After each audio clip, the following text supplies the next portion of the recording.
I com no podien faltar en este 125 aniversari de la batalla de Flors estar al costat d'un home, una família que ha estat durant més de 100 anys portant la flor a esta batalla de flors, que són els projectils que els llancen i se gran dia. Al costat de Miguel Galán. Bona vesprada, Miguel Galán. Hola, bon dia.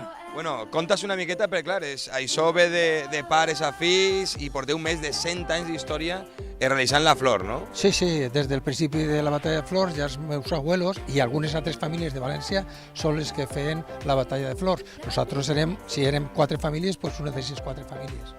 Com ha evolucionat? Perquè tota la vida ha sigut clavellons o com ha evolucionat? No, antigament se feien un ramilleig, un tipus buquet, i se tiraven buquets. Després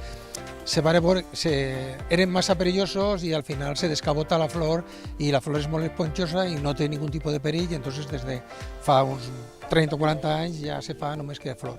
Bueno, la flor que n'hi ha que és un clavelló, que és esponjoso, ¿no? Que no fa mal i que a més pues, té el color i sempre taronja, no? Sí, té un color d'estiu, taronja, llima i taronja, i entonces és un color que li dona, no sé, una alfombra meravellosa a la meda.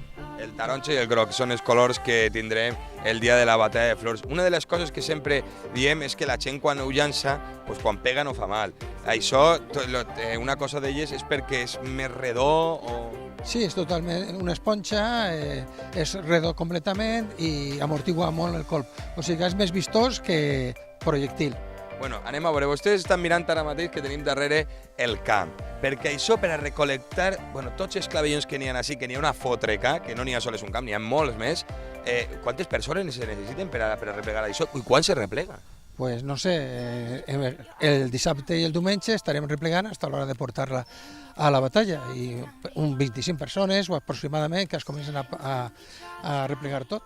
O sigui que el mateix dia de la batalla s'està replegant el clavelló per a poder tindre-lo fresquet i obert, com aquí que diu. Sí, perquè mirar la calor que està fent i clar, la flor sofreix molt, saps què vull dir?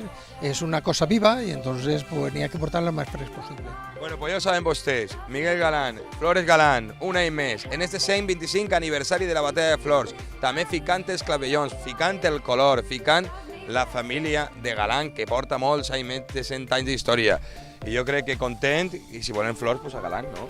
No, no, això, que la gent compra la flor on vulgui, però això de la batalla és algo tradicional. Se fa més per tradició que quan se fa una altra cosa.